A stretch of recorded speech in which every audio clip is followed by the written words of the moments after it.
Umani ng tatlong standing ovation ang ikatlong State of the Nation address ng Pangulo.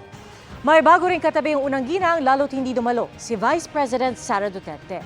Present naman ang ilang dating Pangulo. Nakatutok live si Tina Panganiban Perez. Tina?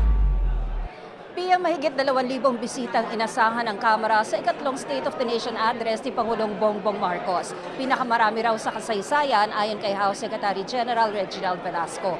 Pero hindi naman dumalo ang pangalawang pinakamataas na opisyal ng bansa.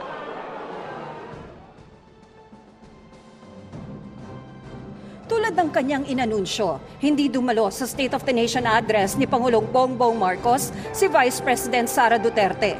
Noong nakaraang taon, magkatabi sila ni First Lady Liza Marcos sa VIP Gallery, pero sa taong ito, ang katabi ng First Lady ay si Kapuso actress Heart Evangelista, asawa ni Senate President Chis Escudero.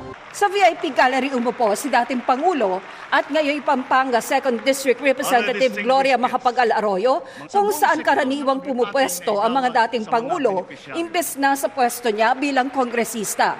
Pero si Arroyo ang unang kinamayan ng Pangulo pagpasok nito sa session hall at binanggit pa bago ang kanyang talumpati. Isang upuan ang nasa pagitan ng First Lady at ni dating Pangulong Joseph Estrada. Hindi natapos ni Estrada ang SONA dahil inalalayan ito palabas sa kalagitnaan ng talumpati ng Pangulo. Bago pumasok sa session hall ang Pangulo, ilang mambabatas at bisita ang nag-selfie at group picture. Ang kumanta naman sa pambansang awit ay si Blessy May Abagat na nanalo sa World Championships of Performing Arts. Nakatatlong standing ovation naman ang Pangulo habang inilalahad ang kanyang SONA, 2 sa issue ng West Philippine Sea at isa nang i-anunsyo na ang ban sa Pogos.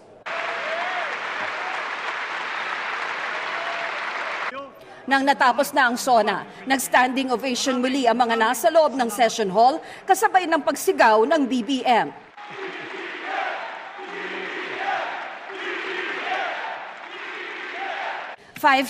PM, formal na natapos ang joint session. Pagbalik ni Marcos sa VIP room ay makikita ang First Lady na tumatalon at nilapitan ng Pangulo para bumeso.